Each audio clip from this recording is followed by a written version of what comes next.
All right, firstly, should assisted dying be available on the NHS? 0207 862 2222 is that number again for your thoughts. The assisted dying bill passed its second reading on Friday, and now the Chancellor of the Duchy of Lancaster, Pat McFadden, has suggested that patients may have to pay to die. As you know, people currently have to pay for this themselves if they go to Switzerland.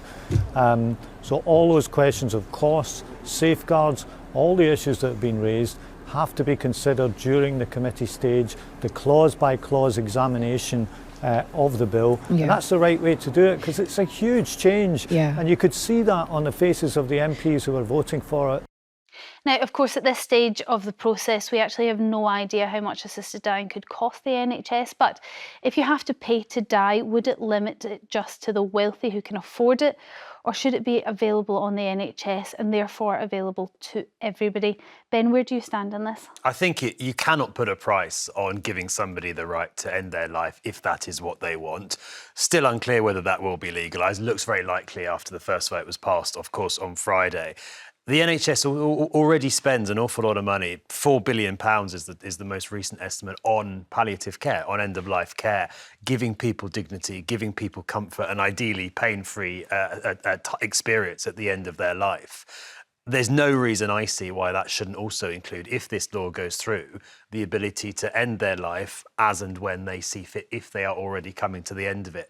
The alternative is to have a system where if you're wealthy enough, you get the right to end your own life, which many people in that situation do want and have said they wanted for a long, long time. While if you can't afford it, and it's probably going to run into thousands and thousands of pounds, you're not able to have that. And that is a two-tier system that is based entirely on how much savings someone's got in the bank. And I think that's quite a grotesque way of treating people who might want to have that option, but simply couldn't afford it. Or assisted dying goes down the same road as palliative care, which the NHS contributes to, but actually much of it is paid for by charity. Wilfred?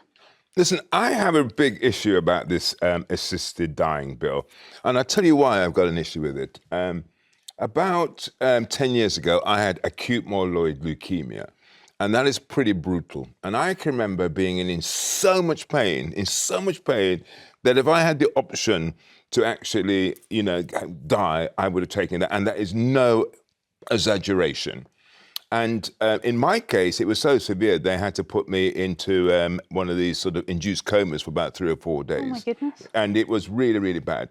So sometimes having the choice, you shouldn't have that choice, because actually, if it's all about relieving the pain, obviously you're going to try and get rid of it. So the first thing I would like us to say is that actually, is palliative care as good as it could be? And I don't think it is. Because again, one of the problems that you have being in that situation, you got to wait bloody hours for the consultant, the right person, to sign the form in order for you to up your doses. And that's why I think before we start going down this route, we should look at this palliative care, which I think needs major changes. So actually the protocols you've got to go through could be speeded up. In this day and age, people shouldn't have to be in pain. Well, they shouldn't have to be in pain. Just to clear up the assisted dying, you weren't given a terminal illness, so you weren't. Yes, I was. Six months no, but they thought I wouldn't last a night. So it was pretty severe. So when somebody's saying to you, actually, we don't know whether you're going to make the night, actually you think, well, do I need to go through more pain? Isn't it better to end it now? So that's where we've got to be really, really careful, you see, is that there are people who have been told they're going to die to only find out they're going to live 4 or 5 years later. Which actually we have had a palliative doctor on the show arguing exactly that case, that actually sometimes diagnoses are wrong. People are given 6 months to live and they live 2 to 3 years or beyond that. We're trying to cheat the process. Look, the dying process is a process. I do not want anyone to suffer. But what I do want us to challenge ourselves is that, are we doing enough to make sure that people are not going through pain? No one wants somebody to be in terrible pain for weeks and months if they could actually ease it. And I don't think it's not just about pain, it's about giving people control. I don't think saying they're cheating the process if they choose that actually they want to die on their terms in a circumstances at a point in time that they choose. I don't think that's cheating. I think that's giving people control over the final moments of their life. Even if it's not about pain, it's about giving them that choice. This might be going on to sort of spiritual dimension, really. It's a bit like we have no choice when we're born. Yeah. And therefore, when we die, should we be saying, well, we should have control of, and suppose this all comes down to your own sort of belief systems. But I think that when I speak to people who work in hospice, for example, they talk about it's really inspirational to some of these people when they're going through the sort of dying process. And it may be that we in the West haven't really dealt with how do we deal with this sort of dying process, and therefore we're looking for quick, easy answers. And I just think it's a much bigger debate rather than giving you control. So actually, you would like to see the money put back into palliative care and make sure that that is up to standard. I think so. Nicholas from Northamptonshire, what do you think about the NHS paying for assisted dying? I think it should be available on the NHS should someone choose to end their life due to the amount of suffering they have. And I think the saving in palliative care, drugs to ease their pain, will more than be offset by any, incidental cost with them choosing to take their life. I hear what you're saying in terms of cost saving. Of course, that's not a very favourable thing to think about. I think for a lot of people at home, that's one of the reasons they probably don't want assisted dying, because they see it as a way of the NHS trying to save money or claw back money. But I suppose should that person choose to do that, that's the outcome. It will save the NHS money, not cost them money. But for those people that are suffering and choose that that's what they want to do. If somebody wants to choose assisted dying in Britain today, they would have to go to somewhere like Dignitas. They would have to pay for it out of their own pocket. So there's an argument to say that people are already willing to do that. And actually the NHS is struggling with what it has to pay for now, and maybe we need to face facts that there's going to be some services on the NHS that you're going to have to pay or contribute to, and maybe this is one of them. Maybe the NHS is there to save lives, and this is outside their scope. It'll equalise it, so it's not just the rich that can afford things like Dignitas.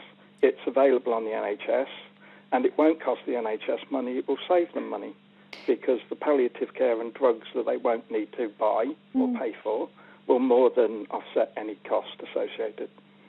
Wilfred, I know you don't like the idea of assisted dying in general, and you don't want this bill probably to go very much further, but let's say that it does. Do you see the unfairness in saying that the NHS will not be funding this will mean that only those that are wealthy enough will be able to access that choice? Maybe this shouldn't be in the NHS. If people want to go down that route, if the NHS is there to save lives, actually, it goes against the principle to be sort of ending lives. And the question that I would like to ask people is, well, if people were able to end their lives without pain, would we need assistant dying? So is the argument that actually we're helping people to get over this pain? Well, if that went away, you wouldn't need to have assistant dying. But as Ben made the case, it's not always about pain. That's not always what people want to escape from. Some people may do it because they don't like the indignity of losing control of every element of their body for being a burden on their family. Now, there's an argument to say that nobody should feel like a burden at any stage, particularly through ill health or the end of their life. But some people will innately just not want their loved ones to have to watch them go through that, whether that be pride or personality.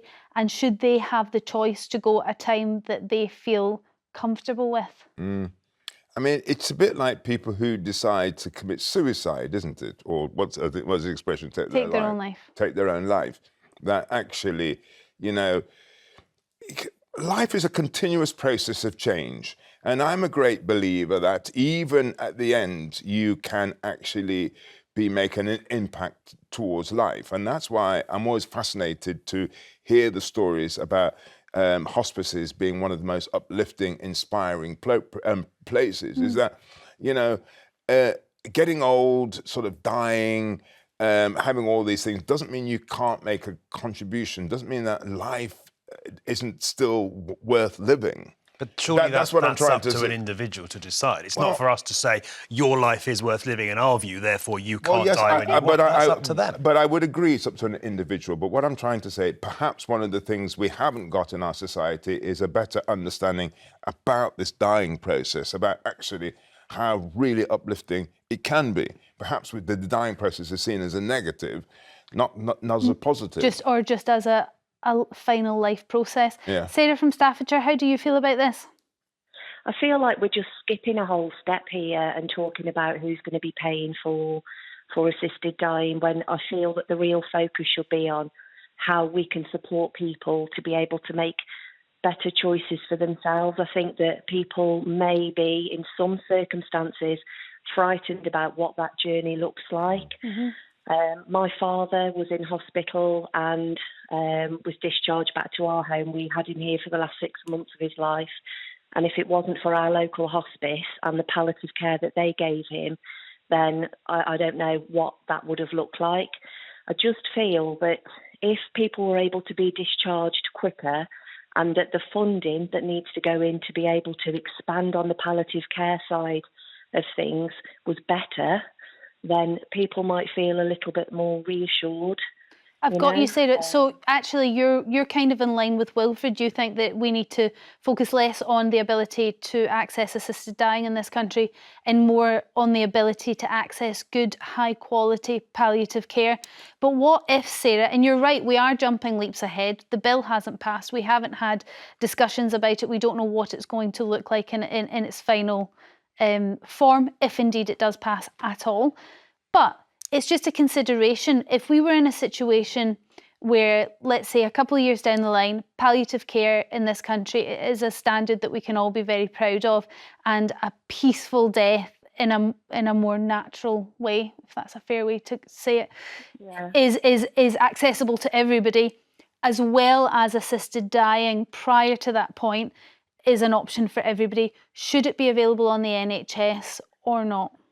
As somebody that works in palliative care, okay, and sees this every single day, I personally don't have an opinion on whether one way is better than the other. Everybody's got freedom of choice to make their own decisions for themselves. And here's another question for you then, if you work in palliative care, because you're the perfect person to discuss this with. Now, as far as I am aware, palliative care is funded to a certain extent by the NHS, but much of end-of-life care is funded by charity and hospices and the like. When we're talking about assisted dying, perhaps we use the same format as that actually it is separate organisations, separate places, like a hospice that you go to for that sort of care, for end-of-life assisted dying care. That way as well, you don't have a contradiction in staff saying that they wouldn't want to do it. You know, you will have doctors and nurses that are there available who are happy to offer that service. Maybe, I don't know. I mean, for me personally, I just want to see more investment going into palliative care in general, you know, not just for people to be able to return home or, you know, wherever their preferred place of death is, but just so that the people that are involved in this process, the GPs, the district nurses, the occupational therapists, healthcare staff, nurses, etc., etc., etc., are funded better so that they can recruit more of those types of people. Because I think that when somebody has to have a directive signed to be able to have the anticipatory medication that they need into their home, GPs are already completely up to their eyeballs with work. District nurses are run off their feet. The whole thing needs looking at so that it's faster, smoother. They work closer with hospices so that they can provide a rapid response team to be able to get that person out of hospital as quickly as possible, if that's their wishes, to be able to return home. More investment into hospices so that they can build bigger buildings, have more beds. And I just feel that strongly about it, because I think that that's probably part of the burden maybe for some people. They just think, well, you know, what's my care going to look like? Am I going to be lying here for hours in pain because I'm waiting for somebody to come and administer me some pain relief or some medication to stop me from feeling agitated? Hospices need more money. You might be right, Sarah. Thank you very much for your call and also an insight. You work in palliative care. Poppy from London, how do you feel about the NHS potentially funding assisted dying? I think it's 100% wrong. I am a disabled person who is restricted to bed full time, and last time I was in the hospital, the doctor at the hospital said to me, or said to my son, "I presume you want a do not resuscitate order put on your mother." Oh. My son said no, he didn't want this, and that he didn't want me resuscitated. I actually didn't need it. But as you can see, 10 years later, I am still alive and kicking. Okay, so your worry, Poppy, is actually if this comes through that doctors will be putting pressure on people to use assisted dying rather than put more pressure on palliative care. Yes, and what we need money for is not assisted dying, but assisted living. We want to live. Most of us do not want to die. I am in contact all the time online with friends who are in the same situation as me. They're restricted to bed full time. They're disabled people. We don't want death. We want life. We want help with being alive. We want help with our care. I've got you, Poppy. I mean, I don't think disability would qualify you for being able to access that anyway, even if it is as severe a disability as you have. I think you would have to have a terminal diagnosis. But Poppy, I appreciate that it could be a slippery slope and we don't know what this bill is going to look like in the end. And it's a very valid point that potentially there'll be some pressure. Poppy, thank you very much for your call. Simon from Manchester, what's your view on this one? And should the NHS be paying for assisted dying? It absolutely has to pay for assisted dying. If Parliament votes it in, which, by the way, I do agree with, then we have to. If we do not vote this in, you imagine the scenario where only the rich who can fly off to Switzerland can effectively die, can pick and choose their time of death. The poor in the UK won't be able to afford it. You will have a two-tier system of death. It is absolutely insane. You cannot have where the poor can't die in a pain-free way, and the rich can. You cannot have that. Or could it be charity funded, much like hospices are, where people are very generous when it comes to hospices, and if your loved one has chosen that method of death, it might be something that you want to contribute to for somebody else.